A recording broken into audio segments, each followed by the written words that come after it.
Welcome to the Gritcast, where we get into the nitty-gritty of all things hockey. From the East to the West Coast. Here are your hosts, Matt Pierce, Nikosh Ganguly, and Darius Dominguez. All right, everyone. Welcome back to the Gritcast. You know what?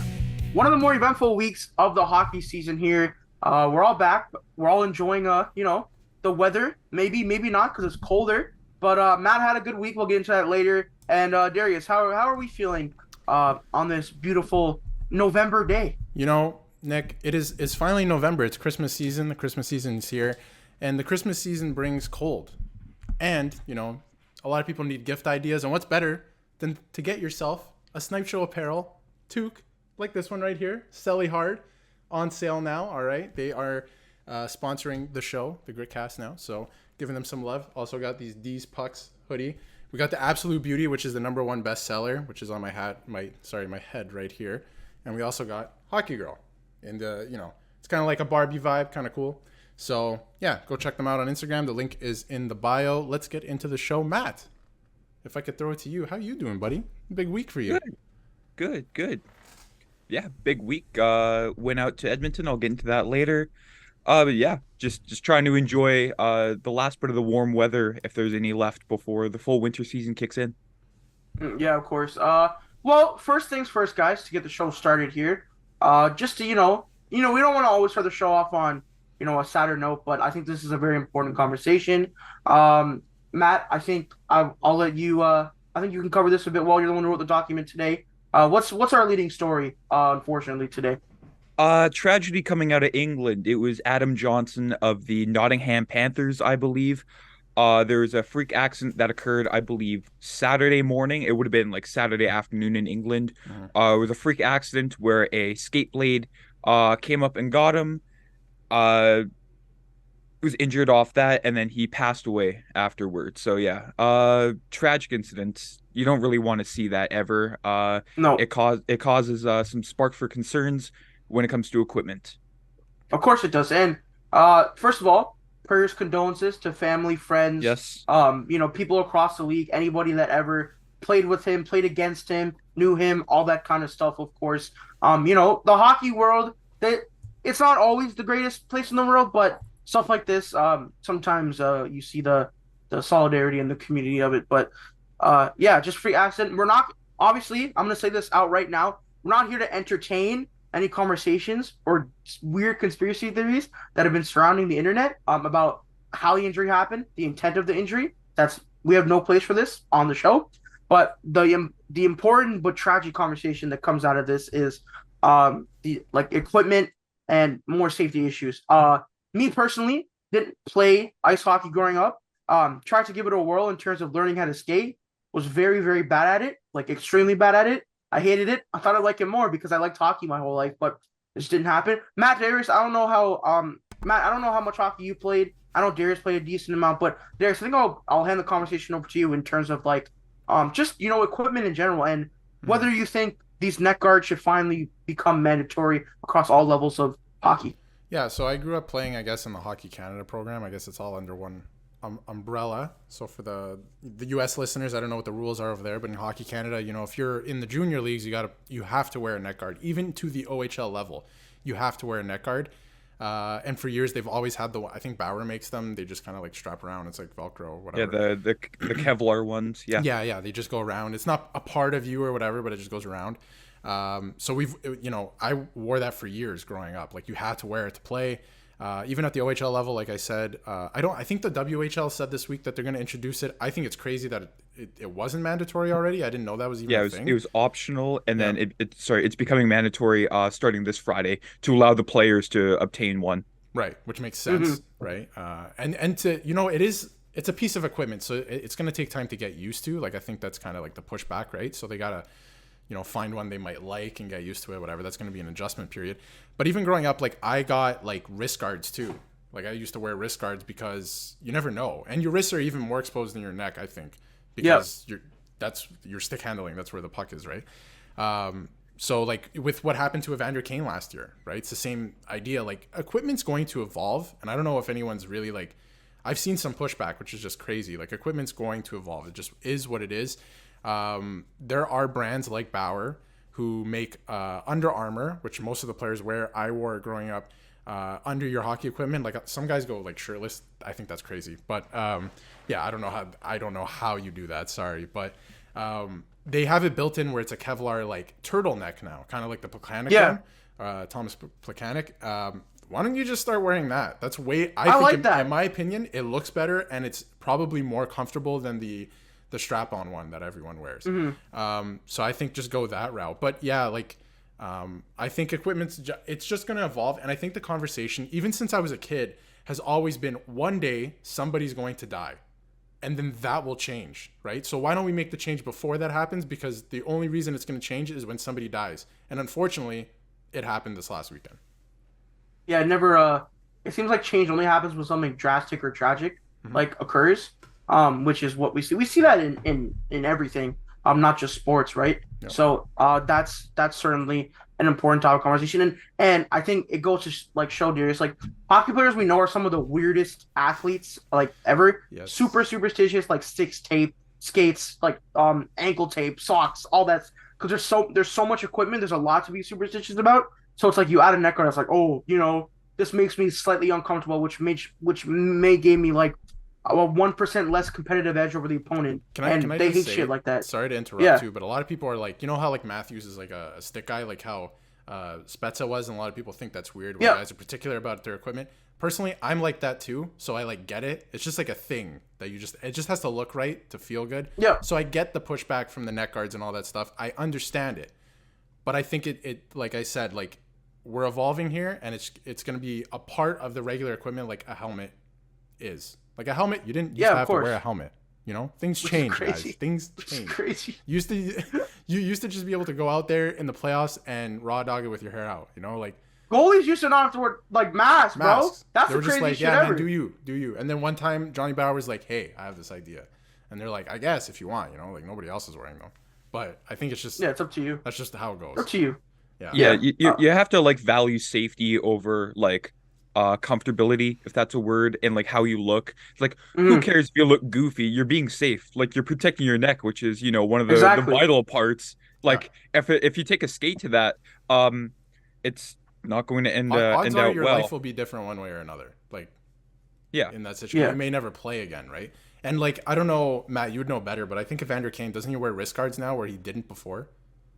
I believe he does. Yeah, yes. like that. See, an injury like it's changed it. He'll never not wear them ever again, right? Like it just exactly. It should just be cover as much as you can. Like why not? And they make the socks now. They used to be like wool. Okay, they make the socks now. They're made out of like Kevlar. You can't cut through them because even Phaneuf one time got cut in the thigh, right? Like or like Carlson with his Achilles, right? Yeah, stuff like that happens. So it's. Just to wrap the conversation, I do want to say a lot of the teams, like the Penguins, especially because he did play some NHL games for them, had a nice tribute for him. A lot of non-NHL teams had a good tribute leagues and stuff like that, so that was cool. There was a moment of silence at the Heritage Classic. Yeah, that's great.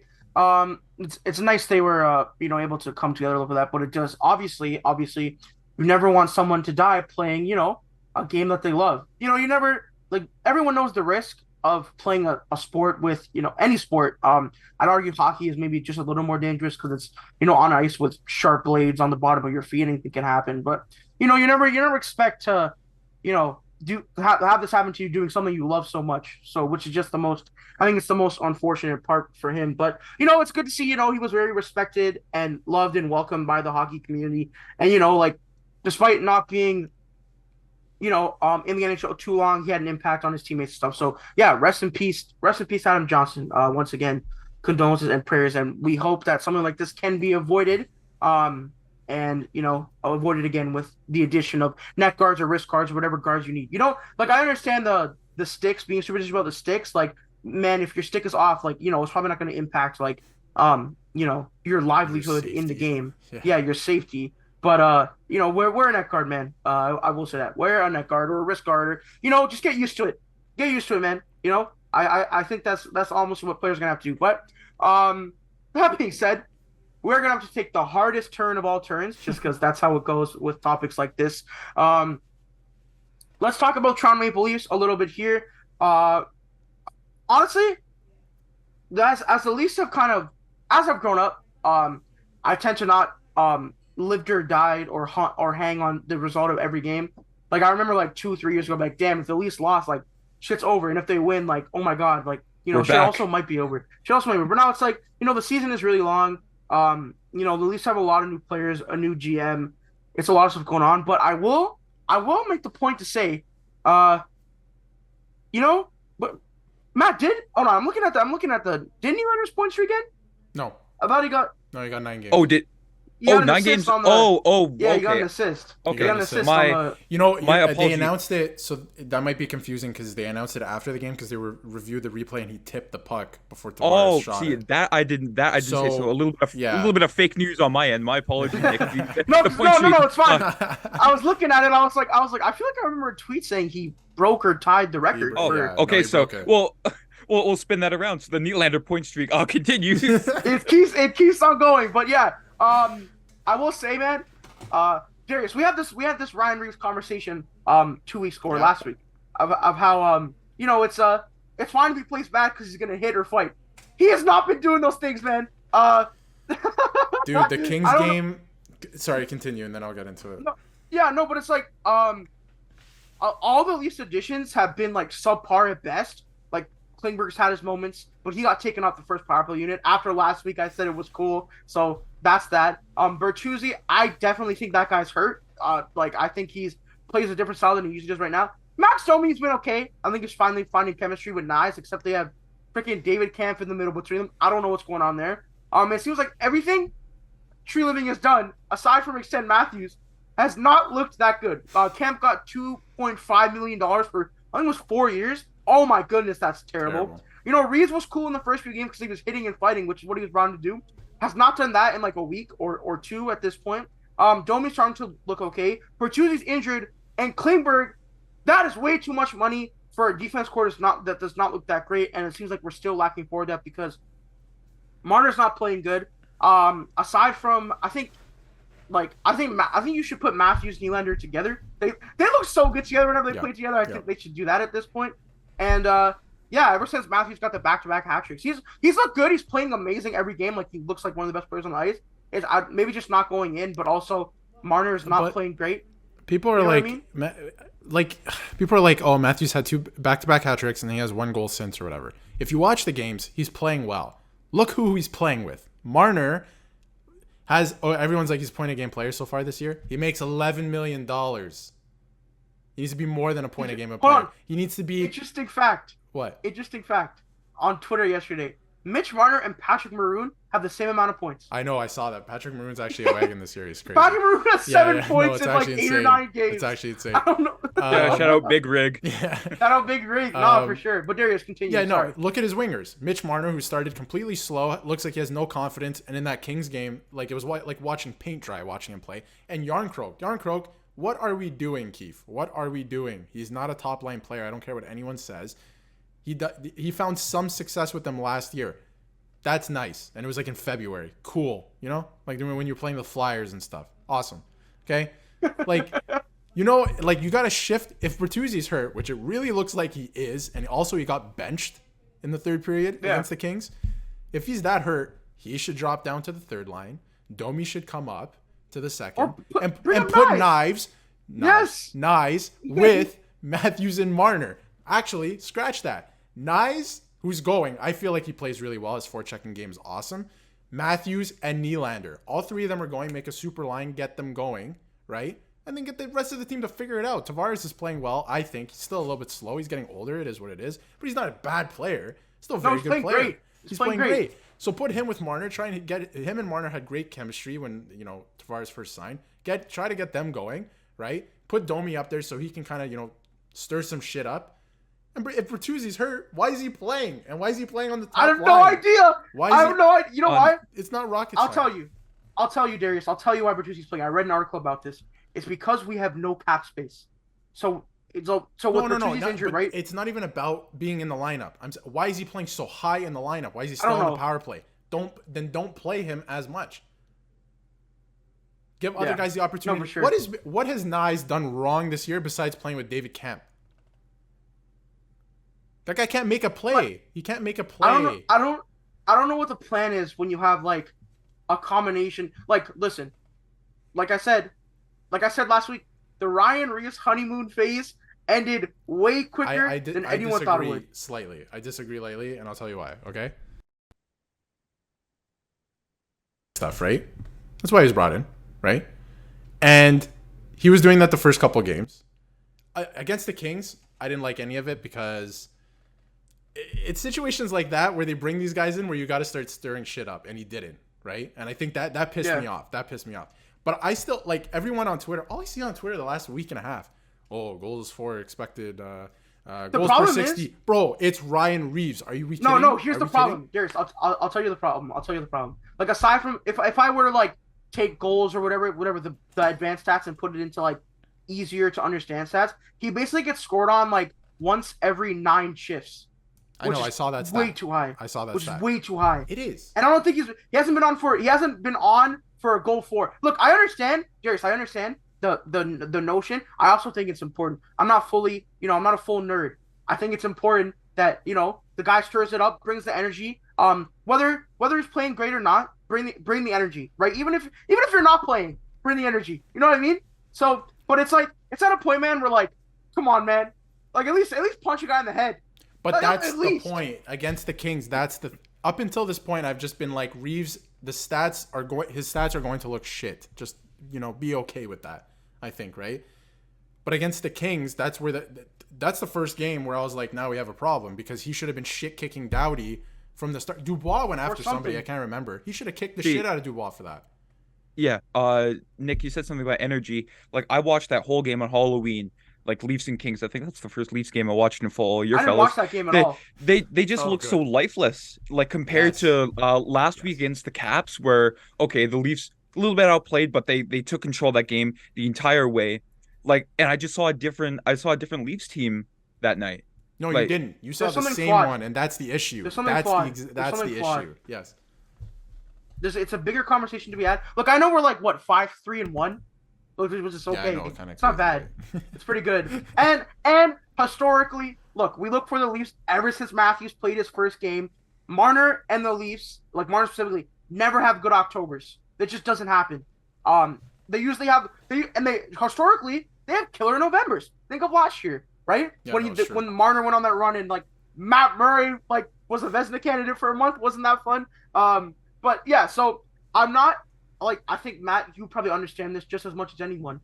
It's hard to draw conclusions on a season outlook based on 1 month, but also it's kind of easy to also do that, because when you look at it on the flip side, it's like you can very much see what's wrong. Like, sure, as I said earlier in the show, a bunch of new players, like there's basically a newly acquired player on each Leafs line, which is, crazy big turnover. On defense, it's, to me, it's a little shaky. McCabe hasn't looked good. He's injured, and I think they desperately need another defense. I don't know if that's a Tree Living calls up his boys back in Calgary and makes a trade there because they have a surplus of D-men. Can I say? Yeah. Before the end of December, Nikita Zadorov will be in Toronto Maple Leaf. Oh my God! I would put put so much money on it. I could see more of like Hanifin because he's a UFA. Yeah, I was going to say really Hanifin. Good. I think Zadorov is too, and he makes less. But anyway, he's just bigger. He's also useless. He's just bigger. He's bigger. He's a tree living player. Yeah, so I think would bet on that. Yeah, like whatever happens, I think there's a defenseman trade that is going to happen eventually. I've also got another question. I know it doesn't all lie on the coaching, but how much trust do you instill in Sheldon Keefe behind the bench? I think he's a good coach. Okay. I've never trusted a coach ever. Ever? Not even Nick Nurse? I mean, did you see what Scotty Barnes said this week? That guy did not like Nick Nurse. Whatever, errors. But no, but it's like eventually, I feel like eventually every team starts to hate their coach unless you're Greg Popovich on the Spurs. Or like, Belichick. Yeah. Belichick. Well, yeah, but I would even argue in hockey right now, Steve Sullivan. Or John Cooper. John Cooper That is too. like apparently he's Dude, a I player's saw, coach. you know what's not? I mean, to be fair, there was a point in time where Tampa fans wanted Cooper fired. So, you know, Yeah, it but happens. that's And then they won a bunch of cups. I mean, come on. But that's like after the Kings game. I'm like, Keefe doesn't know how to play this lineup. Fire him. And then like I wake up the next morning and I'm like, you know what? Like he's a pretty good Well, coach. I think I don't know what the problem if it's Keith or whatever somebody's playing by the way. Because It's you know okay. what? You know It's what I'm definitely the saying? personnel, right? Like Yeah, you can Yeah. you can only play what you have. Like it's But not like it's the good. coach What makes. they have Yeah, is good. yeah. It's all about how you play your Dude. cards. Klingberg. Except for My thing Klingberg. is, my thing is, I just think, I think people in the public, like hockey fans, think they know a lot more about the team than is actually like public knowledge. No, you don't. You know what I Yeah. mean? Like Yeah. we actually have no idea really what's going on. What's going on? Yeah, like none of us have any idea. So once it's weird because I was like chilling, you know, scrolling through the. I saw the Leafs lineup this morning. I was like, this fucker Keith didn't even change anything after last game, and I was like, you know what, man? I have no idea what's going on in that locker room. I literally do not have a clue. So who am I to be like? I mean, it's fun to speculate as a dumbass idiot fan on Twitter to be like, oh my god, they gotta put knives on the first line or whatever. I'm sure that'll help us, you know, after that Kings thing, you know, whatever. But it's always fun to do that. But it's like, dude, what the fuck do I know? What do I really know? There's a difference between trying stuff out to instill chemistry and just line blending. Because you can obviously tell when a coach is line blending and they're just like throwing shit at a wall to see if it sticks. Chief as did that opposed- last game. As did that opposed to last like game. just trying new stuff. But yeah, I mean it was the Kings. They were down. So what was there to lose? Or even Kings more are to a good team. lose. Kings are a They decent are team. they are a good team. They're very okay. It's not even like their roster. They're very the way they play. Like they're so It's because structured. they bought into McClellan's system. But it works great with that roster. Like they push you to the wall. Like the middle of the ice is a non-option. It's like playoff hockey in October. It's crazy. That's ideal. That's ideal defense against the Leafs because for 5 years it's like, oh, if you don't get to straight through the middle, I guess we're not going to score ever again. and It's then not and they're gonna just happen. like shucks. You know, what's the game plan, coach? How do we fix this? Nah, well, And like the Kings have a bunch of comeback wins too this year. Like if you're up against the Kings, like don't sit back. no. 'Cause, They of were course, down the like Kings 4-1. They need a I- goalie, man. Yeah, they. What's wrong, Cam Talbot? Come on, no Cam Talbot They're- disrespect. No, like Matt's not wrong though. Like he's not a great goalie, but with the system they play, Yeah, but I mean, Like- look, I know you could talk about how like Aiden Hill just won the cup, or like Darcy Kemper or whatever. I mean, Kemper played more games, but I think they need that. Just not Cam Talbot is my answer to that. My own Fair. question. fair. Not, but yeah, okay. The Leafs will wrap this conversation. The Leafs are they're playing Boston tonight. That's gonna be a good one. It should And be it's a good in one. Boston. Is this the first like important game of the season for the Leafs? No, man. No, no. They Oh. lost to the Panthers, man. How do you lose to the Panthers with 3 guys out of the lineup? That was the most important Yo, game. They beat I'll tell you why. Because Ulrich Larson is having a resurgence. He's back. Oh, he's back. He's even back. though McAvoy took his head off. Holy That was- crap. Oh, are we gonna Oh. get into Oh, that? shit. Can we get into that right now? Yeah, sure. Go for it, Darius. That's dirty as shit, right? Yes. Yeah. Oh my god, dude. It's like McAvoy's a fucking defenseman. Why is he even there? Like I was very, but when you watch the replay, Larson has the puck.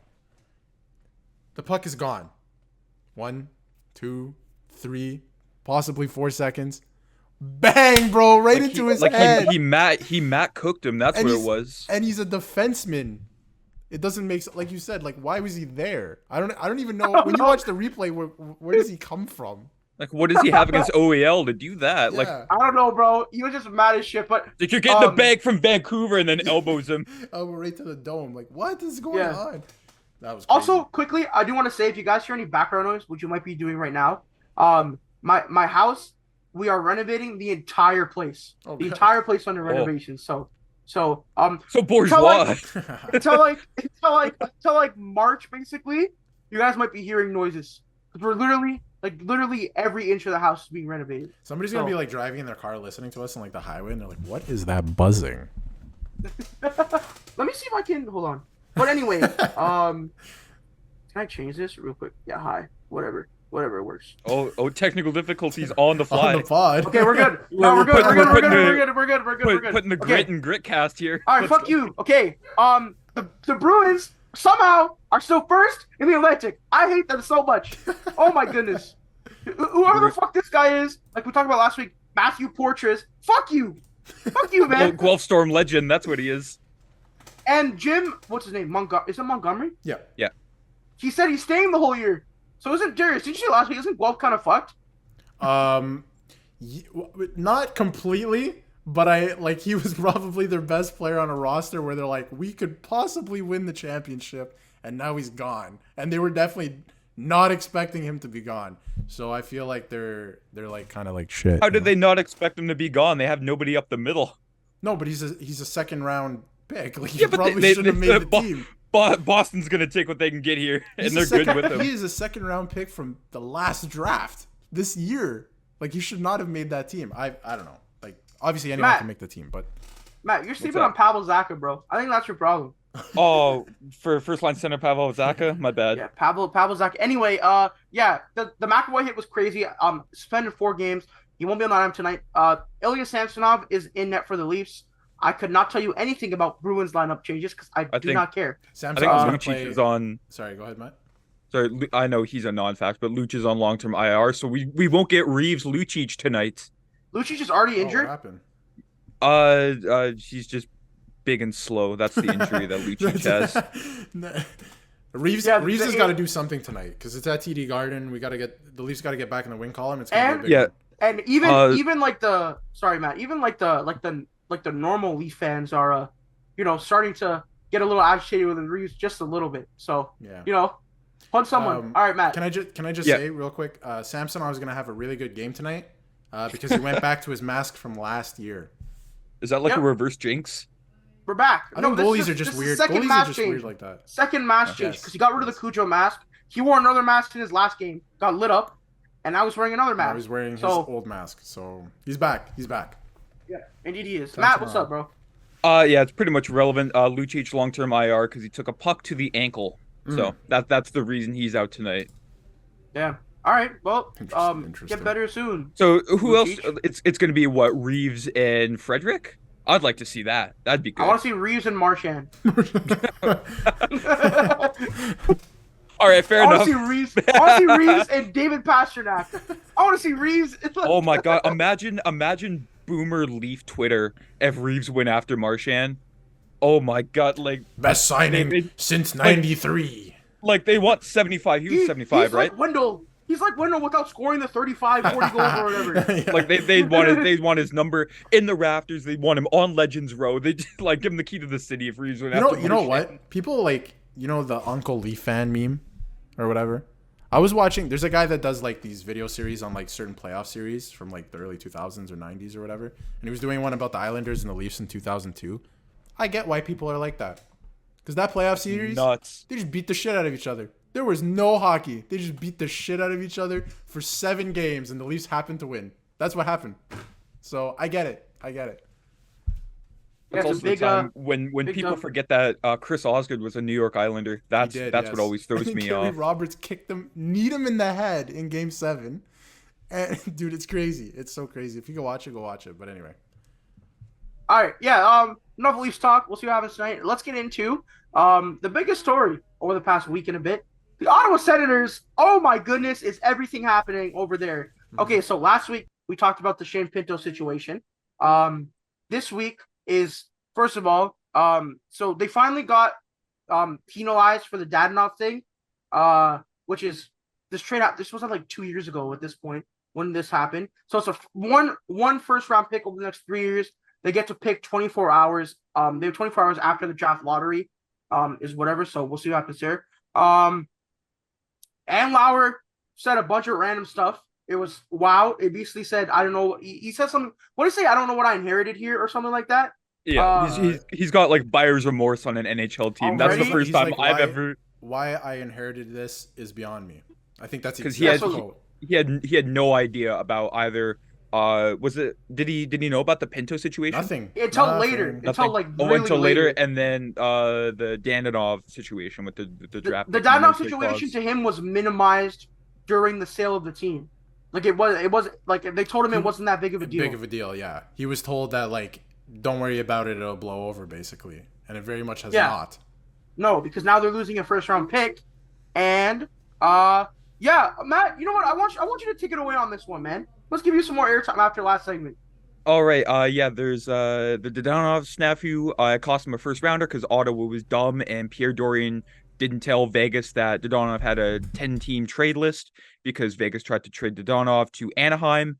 And the trade was vetoed because Anaheim was on that list. Vegas did not know about that. And due to that, Pierre Dorion out as Ottawa general manager. I think there was like a lot of things that caused Dorion to be on the hot seat, and this was the straw that broke the camel's back.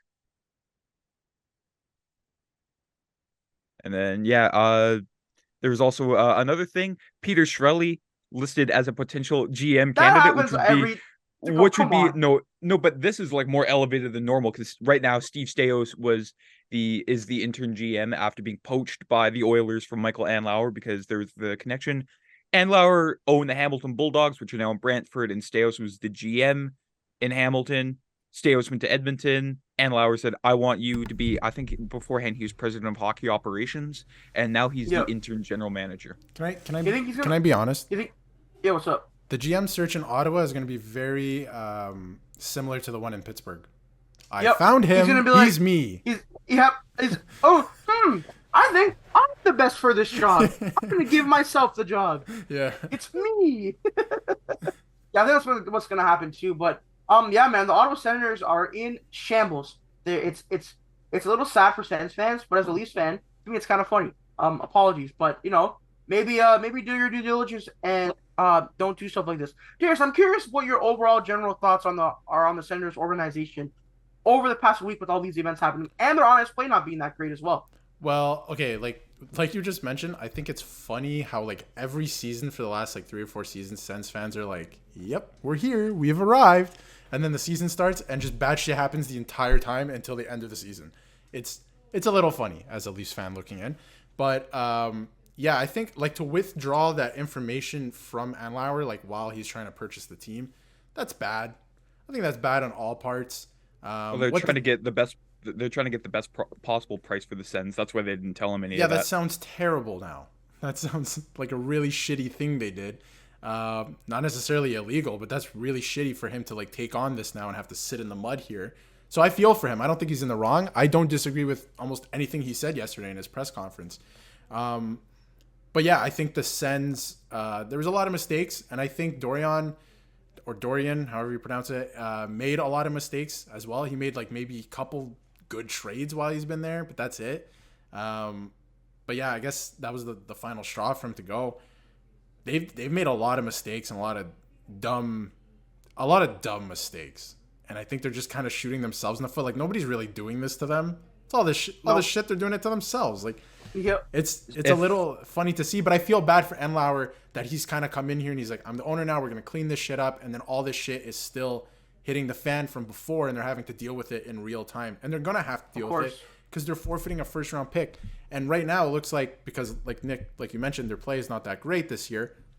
Maybe they're gonna have to keep it this year and then forfeit it next year. They're also like super injured defensively. I think Chabot, Zub, and Brandstrom are all hurt. Yeah, all 3 of them. So it's been like Chikrin and Sanderson and some holding it down. Holding it down. Oh, Hamonic. I think they still have Travis Hamonic. Yeah, Travis Hamonic. Yeah. The roster on paper, this is a very good team. So it's really unfortunate, I think, for the fans that like this should be their time to kind of rise to the top. And they're A, not doing that on the ice, and B, they're dealing with all this outside bullshit. See, if I'm a member of the Arizona Coyotes front office, I'm sending a dozen fruit baskets to Ottawa because they are no longer the laughing stock of the league.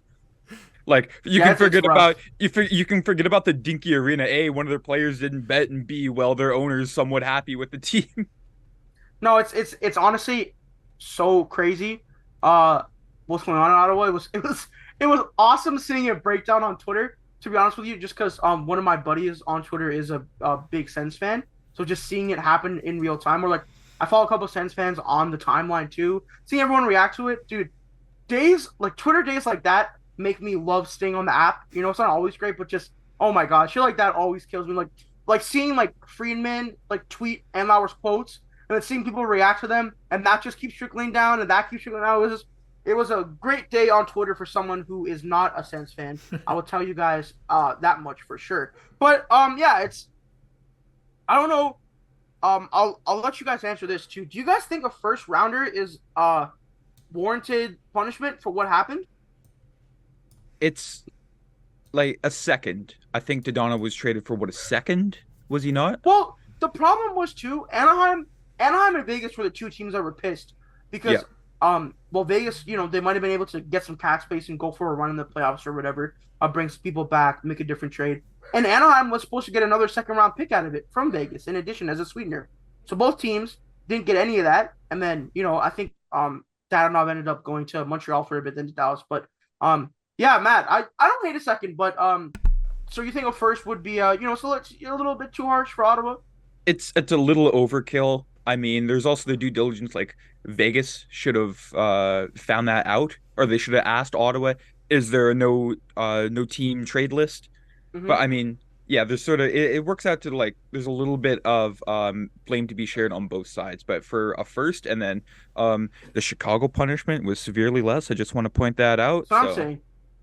I was gonna say it's kind of a joke. I was gonna say not only is the first round pick I think harsh, is a first round pick like in sports isn't a first round pick like a more critical punishment than $2.5 million? Of course. You make that in one home game. No, because and also like first round picks are finite for teams, right? Yeah. For teams, Like they're money, the golden goose of assets. Yeah, let's be real. Like money is obviously a finite resource, but for $1 billion corporation, it's not as finite as a draft pick. So yeah, it's puzzling. One of the major takes on Twitter was like, how can the Blackhawks get fined $2.5 million? Then they get the first overall pick. And it's I've also seen some points where like it kind of sucks that Bedard's like a little caught in the crossfire of this. Like it's not his fault any of this happened at all. No. Obviously. But it's if Chicago gets fined a first like Ottawa does, they don't get, the best player of the next generation. So that's a thing there. Ottawa, I don't really know what to say. Like, are they gonna be good? Are they gonna be bad? Like, if they don't forfeit their first this year, they have it next year, but that could be something to buy an asset or just draft an asset or something for them because, every year they're on that tier of like might make the playoffs, might not make the playoffs. It's gonna be close for them. So I think it's a little bit harsh for Ottawa. It sucks that Andlauer does have to deal with, but at the end of the day, I tend not to feel that bad for billionaires. I'm just saying, sorry, just generally speaking. Yep. But yeah. I think like this goes into a lot too with the NHL lately. To me, like whether it be suspensions or fines or discipline, whatever it may be. I like in the last 2 years more than ever in my life, I feel like they're just making it up as they go. Instead of a president sent like, okay, this is what we do for this situation. It's more just like, oh shit, they did that? Okay, let's think of some shit to do. And then they just find them. Like there's no like, how could you look at what Chicago did with the $2.5 million fine and then you look at the, the consequence of this, what the Sens did? It is not the same at like the severity on the scale. It's not the same at all. It's really puzzling to look at. Like, how do you look at that as somebody looking in on the league and be like, yeah, man, that makes sense. It's just weird. They just spin a wheel for the punishment. It's crazy. There was I tweeted this. It's like it's kind of relevant, but also not. There was a goalie interference call in an Anaheim Pittsburgh game where like where it was not. It was not, and then like Friedman tweeted, he was like, "It doesn't look like much, but the league does not want skaters going to the crease and staying there." And I quote tweeted and said, "League makes it up as they go." They literally just make it up as they go. So it's 99 again, right? Like what is it? Why don't you just make it like the IIHF has with the crease violation rules? If you're in there for more than 3 seconds, the whistle's blown and then the face-off's outside the zone. It's like that in the fucking NBA. Yeah. I was gonna say you can't be in the key, right, for more than 3 seconds. Why not just make it that, but articulate that so that everyone knows that's what the rule is, instead of like, I don't know what I did wrong, and then they call it off for no reason. Also, goalie interference in the rule book, that's not goalie interference because you're in the crease. That's not goalie interference. No, but the league doesn't want players in the crease, even though it's not explicitly. That's a new rule you just made up, and maybe we should put that. Well, they also made it up in '99 too. Yeah, and then the year after, because the Stanley Cup winning goal was decided by it, they were like, never mind. No, actually, we changed it in January. We just didn't tell anybody. We faxed it to This is the thing. every league office. Bro, how are you supposed to get new people to watch your sport when you don't even know the rules? Well, it's like it was like a different sport. A few years back, it was like the Steelers Patriots game where there was a catch, but they didn't rule it a catch, and we're like, Why? what the hell are you ruling a catch? And they're saying, oh, he didn't make a football move. You're just making What does that you're just mean? making shit up now. What is that? Like, what is a football Wait, move? I just nobody knows what a football move is, and I still don't. I relate it to like I'll watch the NBA with somebody who doesn't, and they'll be like, "What happened there?" And I'll be like, "Explanation." I don't know. No. Like I'll be like, "Explanation. This is the rule. This is why this happened." We'll watch hockey, and the same person will be like, "Why did that happen?" And I'll be like, "I don't know." I have no idea what's going And on. I watch this sport every day, and I have no idea why. That's bad. Have you ever LTIR to a non-hockey fan? Dude, that shit is fucking. And then but Carey The Price people just who watch played. hockey, it doesn't make sense. Carey Price just played the whole playoff. Same thing with Shea Weber. I'm like, dude, I literally do not know what to tell you. I don't know what's going on. And then I remember one time, my friend who was a Habs fan, casual Habs fan, like super casual, was like, "Oh, Nick, the Vegas got Shea Weber. That's good for them." I'm like, dude, he hasn't played in 2 years. And then he was like, "How are they trading him then?" And I'm like, "Hey, man, I don't know. I have no idea. I don't know what's going on." Trying to explain teams getting to the cap floor is I just give them the cap friendly site. Figure it out yourselves. Like, Good luck. yeah. Literally have Good no luck on idea your what's going on. journey. Yeah. But yeah, we got a little bit far away from the Sens conversation, but yeah, I hope nothing else happens in Sens land. Like we're only really waiting on the Pinto 41 game suspension to be over, and then see what happens from there. But let's move on to another Canadian team. Matt, you put this in the document. I'll let you lead the conversation here. It was the team that has surprised me the most throughout the start of the season, the first month of this season, and that would be the Vancouver Canucks, currently sitting second in the Pacific and the Western Conference, because of course Vegas is in front of them, but everyone expected Vegas to be good, but I did not expect Vancouver to be good. Quinn Hughes, Norris candidate, Dude, maybe Pedersen too, maybe? man. He's been fucking. He wants to get that bag. I watched a compilation on Pedersen's like defensive plays. Holy fuck, man, that's so crazy. He's so good. It's wild. Like, but the Canucks look great. They've completely bought into Talkett's system. Like, I didn't think they would, but they have. I hope this isn't a new coach honeymoon phase, though. It always shouldn't happens. be. It shouldn't be because he was hired last year, right? Yeah, that was horseshit, February. That shit doesn't count. But they did Bruce didn't they Boudreau play so okay? dirty. They were Didn't they play were okay? all right. Yeah. But I think they're still trying to move Connor Garland.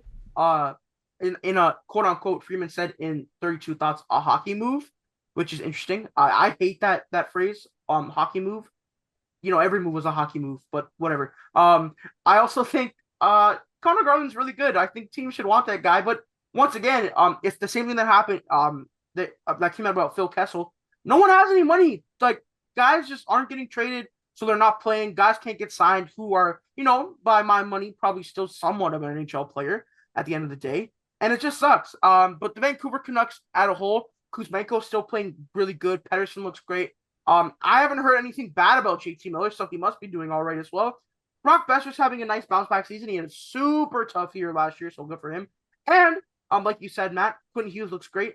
And like I said, I think the Canucks brought in a couple dudes to kind of shore up their defense, like a guy like Carson Soucy. I like that addition for them. I think he's really been a decent anchor back there. And and Thatcher Demko. What can I say about that guy? Fantastic, yeah. Really good. Darius, what are you seeing from the Canucks lately, man?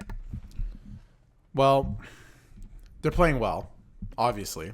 But I think it's falling a lot on Demko, is it not? Like, are we all in agreement of that? It's a lot of their three best players are playing like their three best players, to be fair. Like, right. No. Pedersen, Demko. I think that's understandable. I'm just worried about Demko because goalies have the tendency to, like, if you play them too often and you rely on them too much, they get hurt. So I think that would be my only issue. Like, I don't think they shouldn't be as bad as they were last year. You know what I mean? No. Like, they should be like at least fringe of the playoffs, right? So I think this is a little bit like, I think they'll kind of not regress, but level out a little bit. That's it. Yes. Yeah. Perfect. Level out a little bit as the season goes, but I think they could make the playoffs, and I don't think they're as they're not as good as they're showing right now. Like I think the Oilers will have something to say about that second spot eventually. Yeah. So as the season goes, we've seen it last year, like even with the Leafs and stuff. So, but I think they could still make the playoffs. I like what they see, but I think what's encouraging so far early in the season is, like you said, their three best players are playing like their three best players. They aren't having to rely on whomever, like Connor Garland or something, to score a goal for them. Their three best players are playing like that, and Pettersson looks great. So yeah, he looks amazing. Not taking away from Quinn Hughes, but he looks. I just watching Pettersson, like the few games I've caught for the Canucks, he looks good. Yeah, I think I was a little bit higher on him than you guys in our centers list, and I'm glad to see he's still playing great. So that's nice. But yeah, the Canucks look great. It's honestly, it's cool. They're a good team and they have a lot of exciting players. So I don't honestly like Pettersson's super exciting. I like Kuzmenko. Also Kuzmenko's just a really sick name. I'll just say that it's a fire ass name. And he wears 96. Yeah, like I can't even. Look, it's just a hard name with a hard number. I can't even lie. So yeah, that's cool. He has that. He has the vibe check. But moving on from the Canucks, let's head over to Washington, where Nicholas Backstrom has decided to step away from the game for now as he deals with his hip his injury. His minutes really started to decline. If you look by his game log, he was at like 19 and 17, then like 12 and 12. And honestly, like no disrespect to Nick Backstrom, you watch the play and it's like, dude, this is not Nicholas Backstrom, bro. He was actually taken off the first power play unit because he just didn't look great. The Capitals seem to want to make Connor McMichael a full-time center, which is, he was eating up some minutes there. And I don't know about you guys, but when he announced he was going to come back, I didn't really see how long that would actually last because hip resurfacing surgery, I think it was Ryan Kessler who dealt with that. He was out. I don't even think he played ever again. Or he tried and he wasn't very great. But Matt, your overall thoughts on the whole Backstrom situation so far? Yeah, like you mentioned, like hip surgeries, I mean, there's a very low success rate that you come back and you're like the same form because, like you said, Kessler, I believe who else was it? Ed Jovanovski had that surgery, came back, was not the Jovo cop of recent years. But yeah, Backstrom, I mean, it's good for him. Step away from the game because, of course, when you're not on the ice, you want to live comfortable. Like, go home, be around your family. You don't want to be in that pain. And I think it's kind of tough for him to sort of come to grips with that like information. It's like you've known that game your whole life and stepping away from it isn't as easy as you thought it would be. Of course not. Yeah, for sure. Yeah, and I think it's a little ignorant to just talk about his point production. We already know it's not going to be great. There's a bigger story here, and it's just I think he signed a pretty big extension not too long ago with the Capitals. I don't know if one of you guys can look that up, but yeah, it's crazy too, man, because Ovechkin and Backstrom have been that duo in Washington for like what 13 years or something insane now. Like I think it's more. Isn't it like 15? I think at this point. Yeah, maybe 15 now. Yeah, it's been an absurd amount of time for them. So it's that like these are the guys that like when I really became a big hockey fan, like started like the Crosby and the Malkins, the Ovechkins and the Backstroms. Like that's when really I came into being a hockey fan because the Leafs were not good. Yeah. Shout out Kessel and Lupul, of course. But yeah. It just sucks to see a lot of these guys kind of go out like this. Because Backstrom, amazing player in his prime. Sorry, to get to your answer, he's signed till the end of next season, so it's not that bad. Okay, it's not that bad. Yeah. All right, yeah. But yeah, it's also unfortunate that Backstrom might not be there for the ride for Ovechkin's chase to the record, which is also unfortunate. But I think like he is taking time. Like Matt was saying, all good points. Like it's hard to come back from it. And come to grips with that, like possibly retirement or at least just stepping away. But I think he's stepping away to kind of like rehabilitate. How can I get into the best peak physical? Like how can I get to my best of whatever percentage that is now with my hip the way it is, so I can come back and still be a part of that. So I think I think it's a good thing. He didn't retire. He's just like, how do I get better so I can come back maybe next year? Who knows, right? And and be there for one last year, right? So. Yeah, for sure. And I hope he is able to be along for the ride for Ovechkin's ability to break the record. I think that would just be poetic for me. So yeah, they got the cup. So now to see them break that record together would be great. Who wouldn't want Ovechkin's goal to pass Gretzky to be assisted by Backstrom, right? Who wouldn't want that? So I think that'd be a lot of cool. So obviously Hopefully Backstrom gets, as best as he can, gets better, decent playing form. It's kind of hard to watch some players you saw be amazing not be amazing anymore, and I think we saw that with Backstrom. So that obviously it's not great. But Matt, to switch topics here, I don't want to get into the Oilers just yet. I'll let you end the show on a fun note. Matt, first of all, I want you to talk about the Calgary Flames a little. As an Oilers fan and also as a non try to be a non-biased hockey fan, because I don't know what's really going on there. I thought they were going to be better this season. Huberdeau and Kadri look like shit. They do not look good. You thought Huberdeau would be rejuvenated after Daryl Sutter's gone. Still looks terrible. They're not putting up any points. Elias Lindholm also, he looks okay. Hanifin extension talks have stopped after apparently the extension was borderline finished. And Markstrom looks good, but no one else does, Matt. So what the fuck's going on? That's a great question, and as easy as it would be for me to kick Calgary while they're down, because we're kind of at the same level as them. Yeah, I don't know, because the Battle of Alberta is always more fun when both teams are good, more competitive. The games mean a lot more, but with Calgary, it just seems like they're so lifeless. Like there's no identity on the team. Last night I watched Dallas Calgary, and really the only shining spots in that game were maybe Elias Lindholm. He had a decent game, and Connor Zary, who got his first NHL goal last night. So it's good for Calgary. Good for Calgary to sort of put that emphasis on the younger kids, because if you're not gonna make any noise this year, may as well see what you have down in with the Wranglers, that their AHL team. Because Matt Coronado, Connor Zary, and a lot of other young players. They still have Yegor Sharangovich.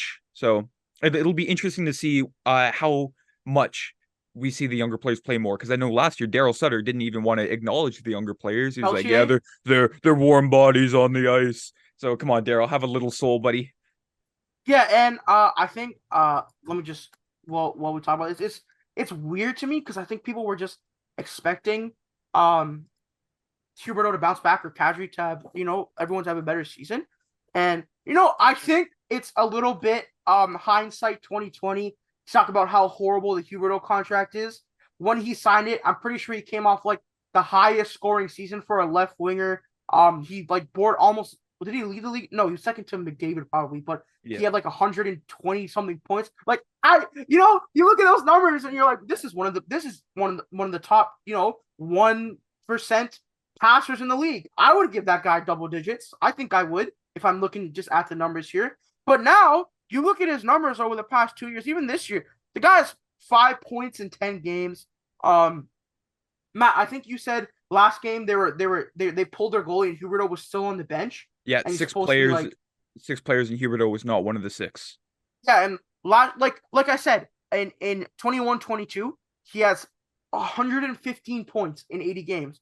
And before that too, he's always been over a point per game player since 18-19. And then you're telling me he goes to Calgary and has 55 points, and this year, once again, he's a half a point per game player. I don't understand what the goal is here, because you're not going to trade that guy. It's another Jeff Skinner situation almost.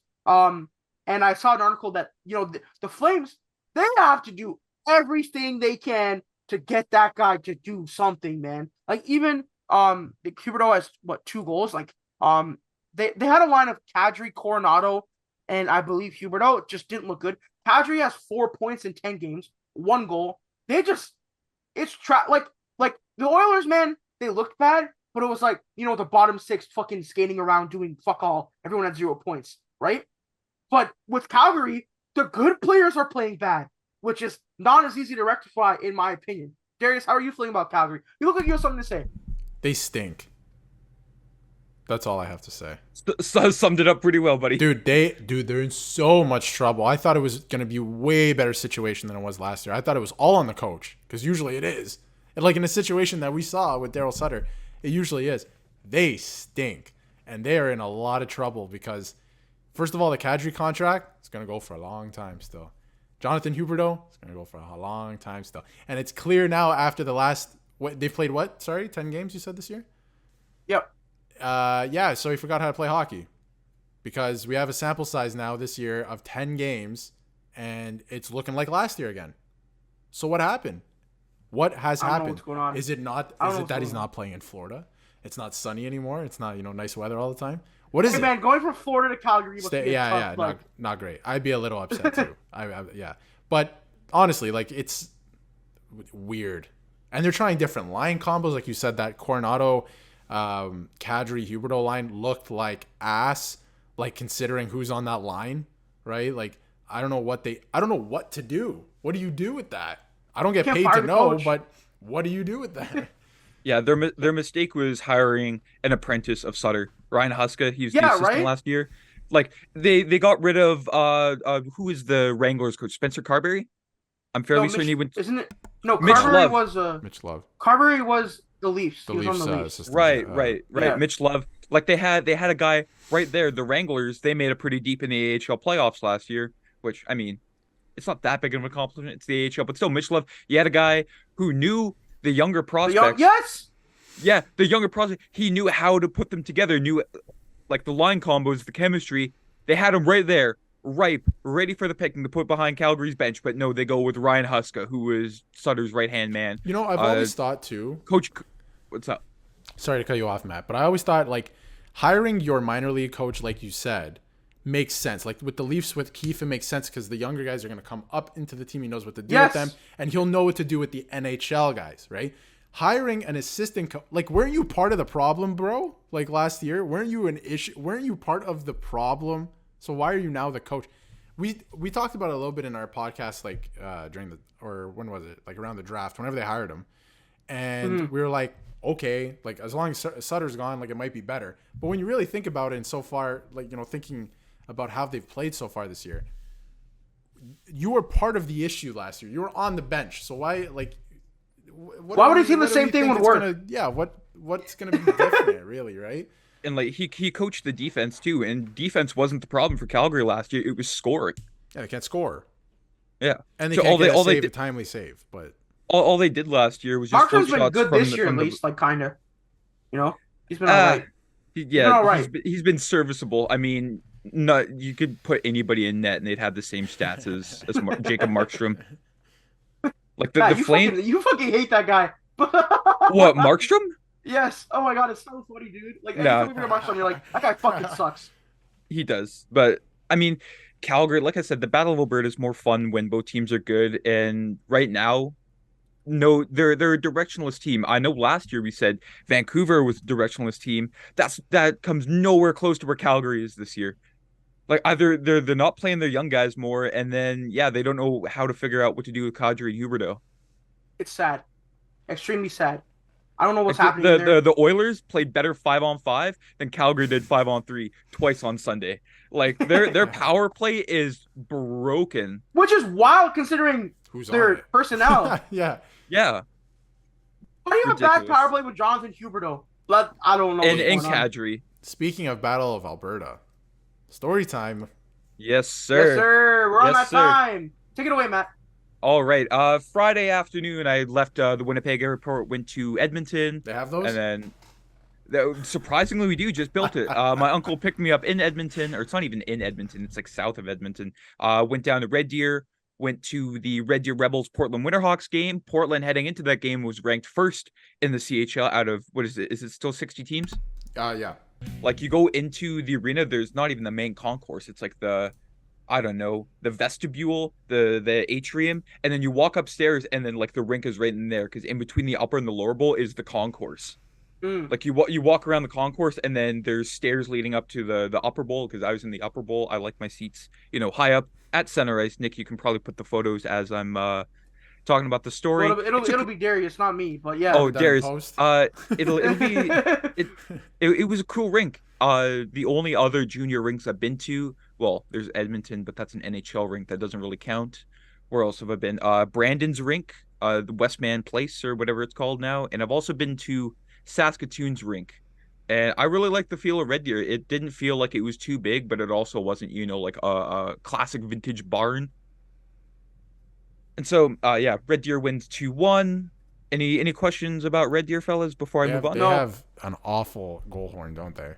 Like, it's really bad for the ears, isn't it? It wasn't that loud. Oh, okay. It really wasn't. It must be like a recording instead of an actual horn. Oh, maybe. Oh, that makes sense. Because, it wasn't that loud. And it's kind of cool because at one end of the rink, they had like a full-on like restaurant and bar. I like rinks. Yeah, it's like not like a horseshoe, but there's like seating, and then right below that there's the restaurant and bar where it's like standing room only. That was That's and cool. they got like full on tables, 2 tables and chairs, and a standing room only venture. I was like, okay, that's kind of cool. And then after that, went back up to Edmonton, and Edmonton, went to the mall because that's the only place in Edmonton. Sorry, Edmontonians, love your city, but the mall's the only thing to do there. And then after the mall, picked up a few Heritage Classic items at the mall, and then I went to the Heritage Classic fan park. Got my picture with the cup. I walked in, saw the lineup for Grant Fuhr because Grant Fuhr was signing autographs. There's a whole bunch of different alumni, Flames, Oilers alumni. Just to chime in for the story too, we had a funny moment on I think it was Saturday where we're in the group chat and Matt's like, I'm about to take a picture with the Stanley Cup, and I was at the Hockey Hall of Fame and I'm like, the Stanley Cup's right in front of me. And we're like, somebody's lying. Oh, wait like a minute. Spider-Man meme. Oh, wait a minute. Yeah, we're like, hold on just a second here. I thought that was pretty funny. Sorry, continue, Matt. Yeah, saw the line for Grant Fuhr. Like, that was a long line. I was like, we're gonna get cold staying on the line because Was he like the most like notorious alumni there? Is that why? probably because who's the other alumni that was there Saturday? Because there's Friday and Saturday. I obviously didn't go to the Friday session, but I went to the Saturday one. Because who else? It was Zach Hyman was the very first like autograph session of the morning when it opened. It was Hyman. Was Cujo there? No, Cujo wasn't there. Rafi Torres. What the No, fuck? Cujo was there, but he was there way before I got there. And then Rafi Torres was like the last like autograph session. How But long was the Rafi Torres line? not very long, but I also didn't get a picture with him. Got my picture with the cup, and then they had like a bunch of different booths with like the freebies, which was cool. Oh, that's cool. What the hell? Yeah, I stayed there You for get free about 2 hours. shit? Yeah, free stuff. Like I got a bunch of free stuff, and then they were handing out free hot chocolates at a Tim's. Yes, booth, that's sick. which Oh my which God. is cool. Tim's hot chocolate is kind of nuts. I will say that. It's I pretty like good. I like the white hot chocolate around the holidays, like the mint. Of course The you do, mint. Matt. Of course you do. No, the mint white hot chocolate. That's what it is. Matt likes white hot chocolate. Breaking news. But All right. anyway, Matt, continue.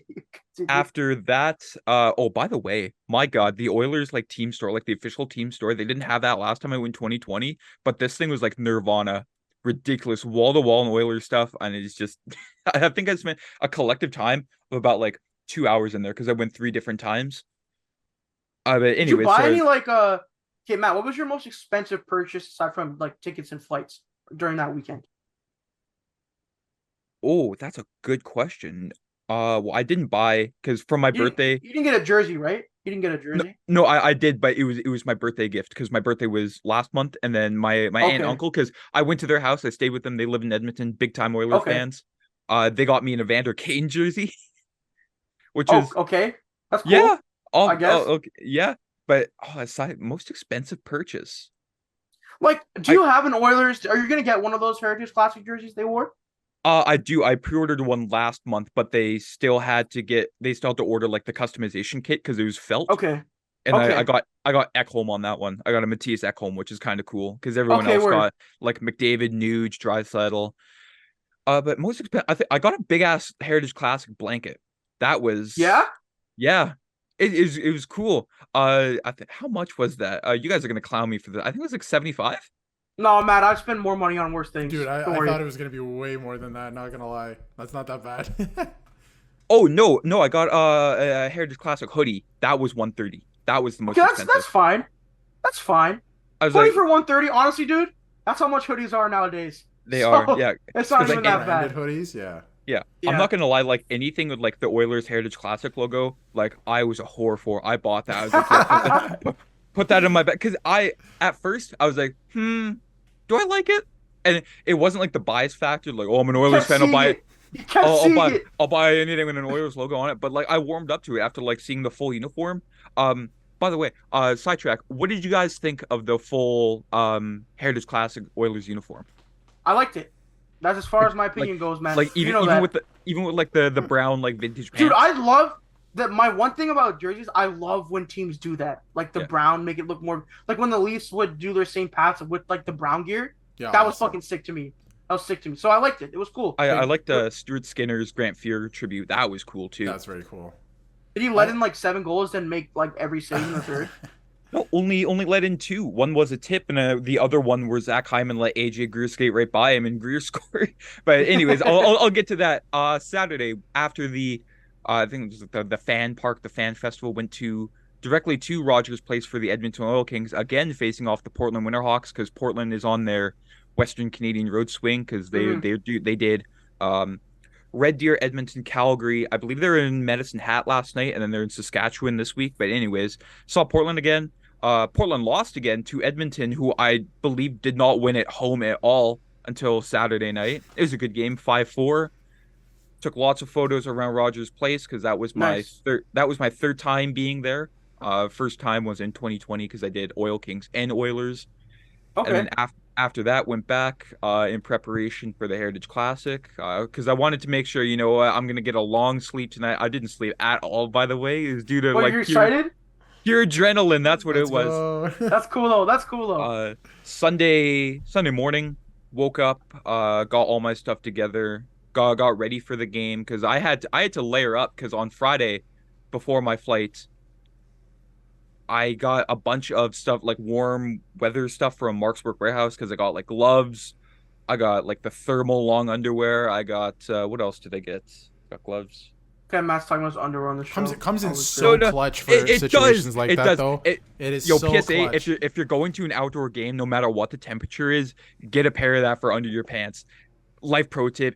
Matt, It, did it, you use it the did you use like the hold something hot hack? You know, like the hand warmers, yes, sir. I got a bunch yes. of those hand warmers too. Yo, crack that open, put them in the pockets, and you're Yes, toast. sir. But yeah, not Saturday, Sunday went down to Commonwealth around Commonwealth Stadium where the game was obviously around. See, that would have been 1:30 their time, so 2:30 my time, 3:30 for you guys. Because the Nice. game didn't start until 5 o'clock Mountain, 6 o'clock my time here in Winnipeg, and then 7 o'clock your time because time zones, right? But they had like Bro, a bunch everyone should just be on EST. of Everyone they, should they use Eastern Standard. they had a That's what I'm bunch of saying. pregame shit. Went to the concert. There was a concert there. Nickelback? Uh, no, that was during the game. Before the game, there was like a whole other concert. There's like the Beaches, like a Canadian all girls Oh, rock I've band. heard of them. I've heard of Yeah, them. well, not bad, not bad. And then there was I also met Jason Strudwick. Nick, you don't know him. Darius, do you know him? The name is Used to familiar. play Who is he again? used to play for like the Oilers, Rangers, and Canucks, I want to say. But like early 2000s. Yeah, seems like a good Uh, Doku answer. mid to late 2000s Yeah. for the Oilers. Okay, yeah. But because he was like at the concession stands for that. I was like, wait a minute, you're Jason Strudwick, and he's like, I am. So yeah, I got a picture with him.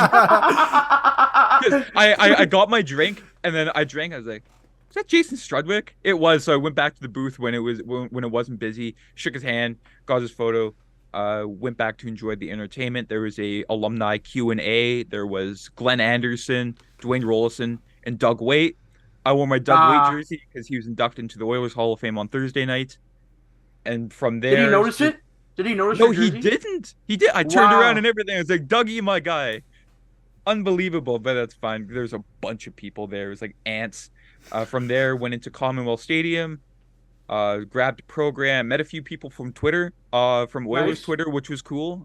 Put a face to a name, and then from there went up to my seats. It was a fantastic view. Darius, you obviously put the pictures in post production, but like upper deck wasn't too high. Like during the game, I could follow the play, wasn't too far away. The only problem that I had was, when you go to an actual game and you can see the puck when it crosses the line, Yes. couldn't see that at all. So you had to sort of, Oh, you had what to sort of, happened?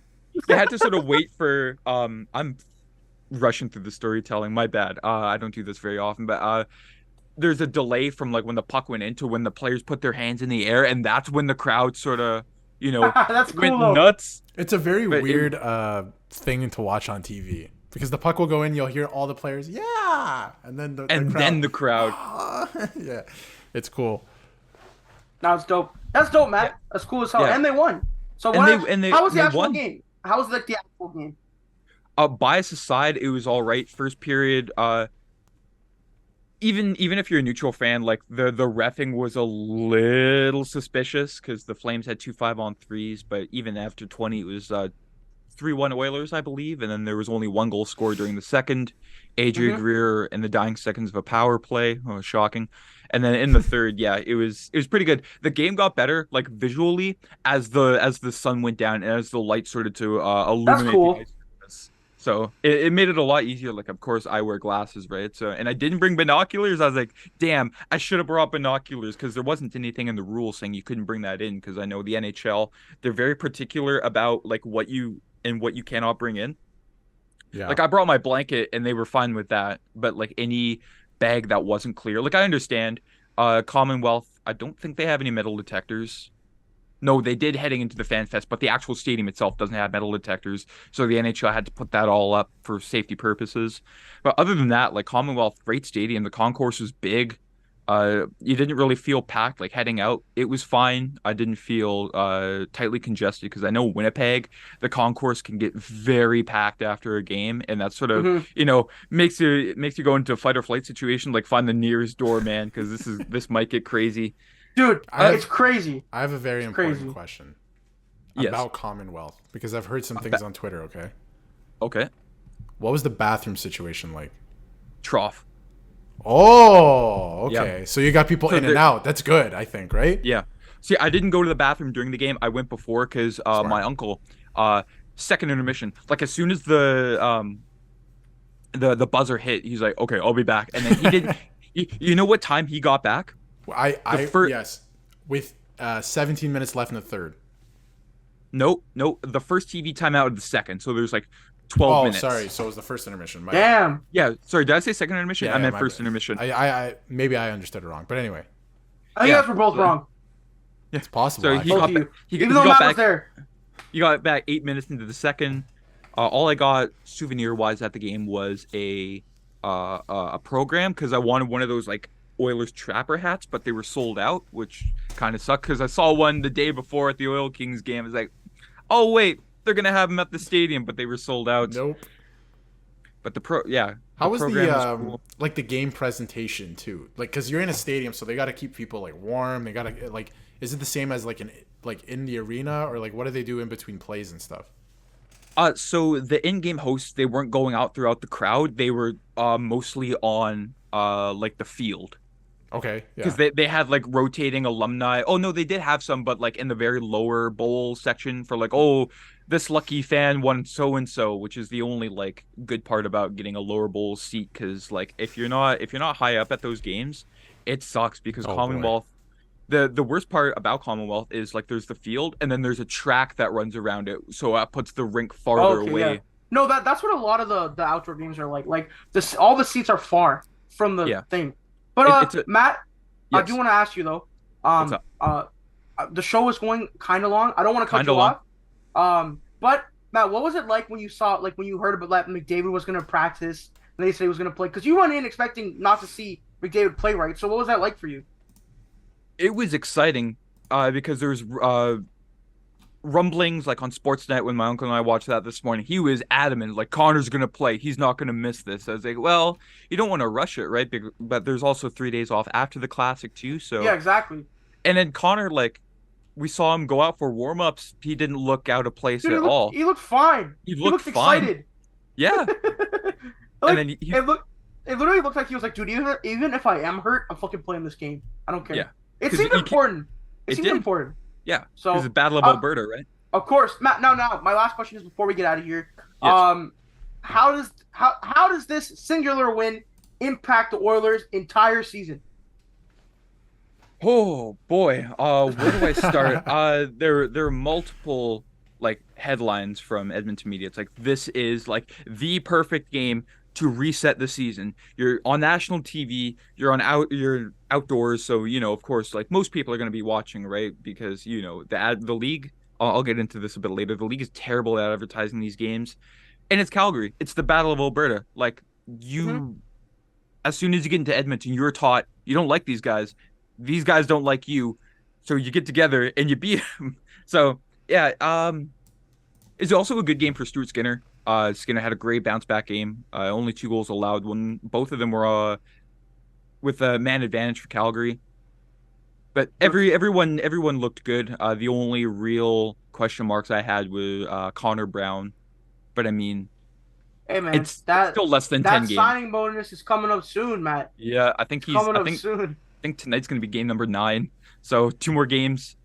And 4, then he gets what, $4 million on the cap next year. 3.25. But also fellas, big news. Oiler legend Sam Gagner in the lineup tonight. I'm ready for that. I don't, dude. That guy keeps a job, man. Somehow, Good for him. some way. Somehow, Isn't he some only way. like 33 or something? I feel like he's Yeah. like 50. 30, 34. Dude, Yeah. everyone feels like that guy's like 97 years old. No, he came into the league at the same time as Tavares. It's so weird. Yeah, Or the year that's before. really all. That's all for my story. Yeah, the Cool. Oilers. Cool, Matt. Pretty. I'm glad But you had fun. I have a question for you guys. Like, I didn't want to go Yeah. too far because I know most people are gonna tune out. Like, oh, this asshole's rambling on. But I have a Yeah, question. no one gives a for fuck. Yeah, continue. no, Sorry. nobody really gives a shit on. I found it interesting. I didn't. But uh,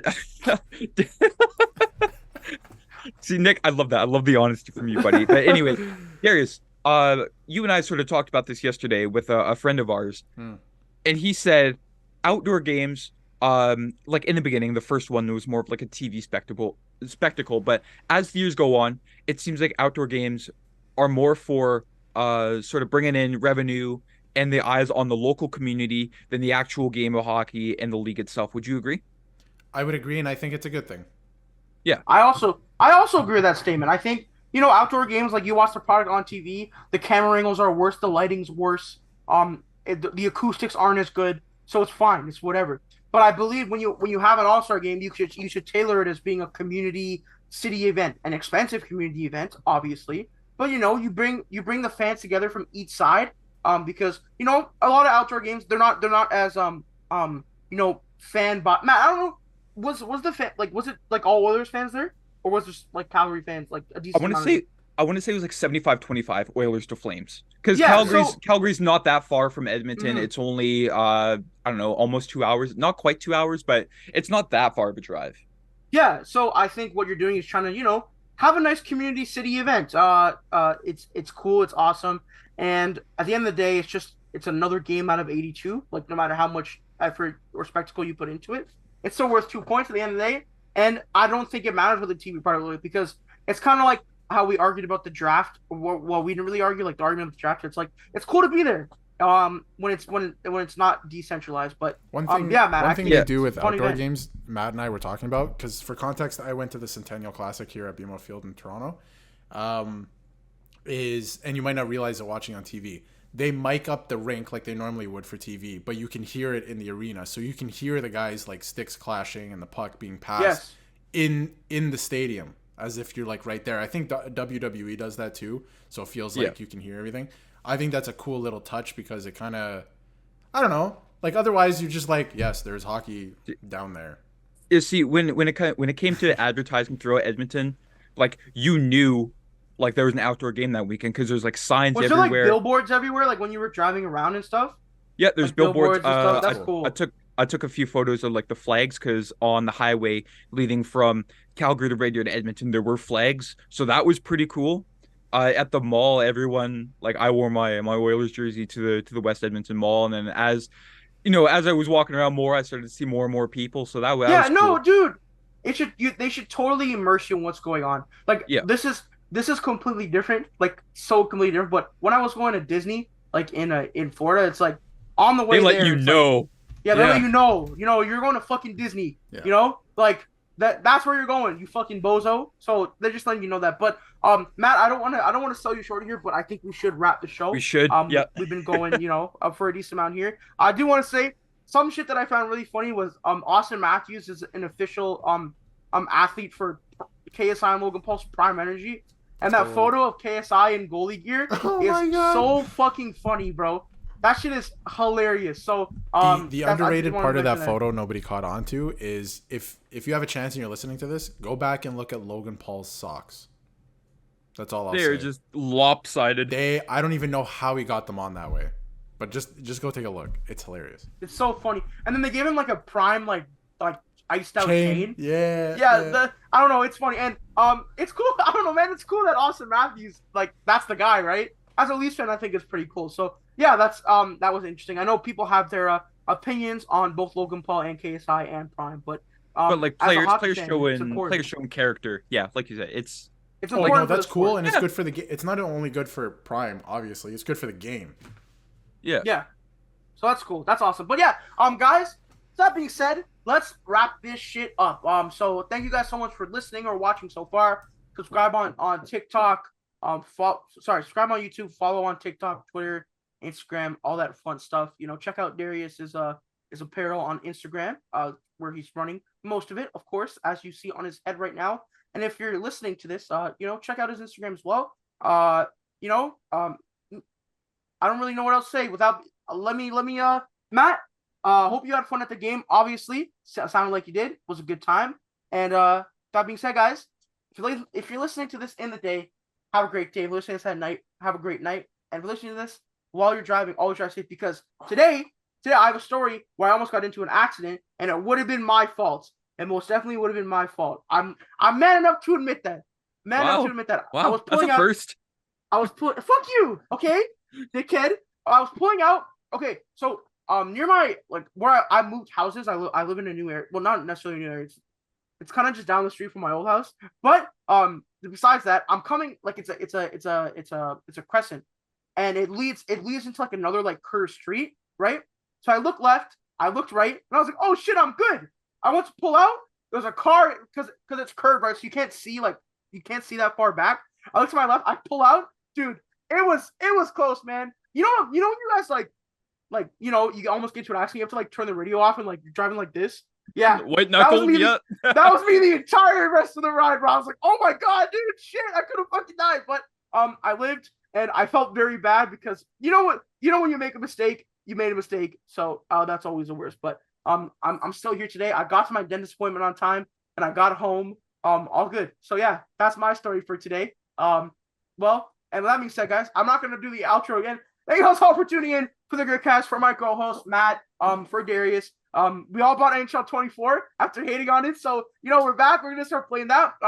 Someone in the comments asked us for a review, and hopefully the next few episodes. But that being said, guys, thank you for tuning in, and we'll see you guys next week. Goodbye, everyone. For more content, visit our YouTube channel and check us out on Spotify and Apple Podcasts. Don't forget to follow the guys on social media at Matt_Mondays, at Nick LaFlame, and at Darius Dominguez.